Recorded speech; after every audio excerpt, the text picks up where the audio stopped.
Fair value areas, order blocks, breaker blocks और mitigation blocks से better.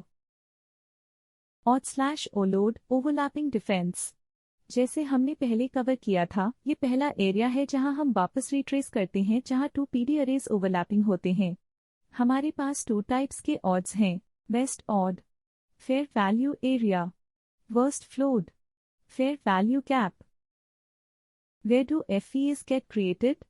जब हम प्रीवियस स्विंग पॉइंट्स को टेक आउट करते हैं तो हम एक फेयर वैल्यू एरिया क्रिएट करेंगे।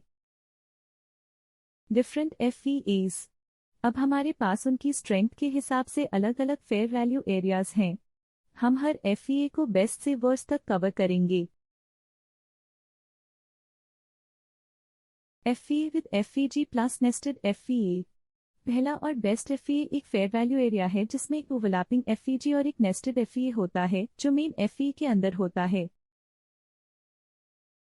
FVA विद FVG, दूसरा FVA एक फेयर वैल्यू एरिया है जिसमें सिर्फ एक ओवरलैपिंग FVG होता है। FVA व्हेन स्वीपिंग, लास्ट और वर्स्ट FVA टैब होता है जब हम एक FVA क्रिएट करते हैं जब हम एक हाई/लो को स्वीप करते हैं। यहाँ हमारे पास स्वीप के बाद FVA फेल होने का चांस होता है।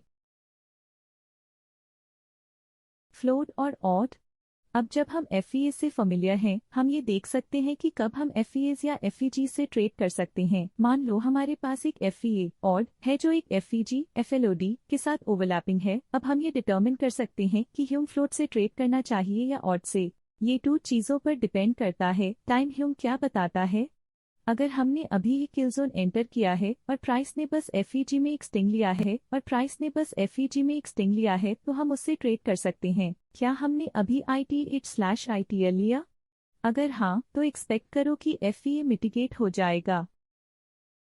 Case study, fair value areas को पूरी तरह से समझने के लिए हम एक केस स्टडी कर सकते हैं। स्टडी करना शुरू करो कि कब FVAs को रिस्पेक्ट मिलता है और कब उन्हें डिसरिस्पेक्ट किया जाता है।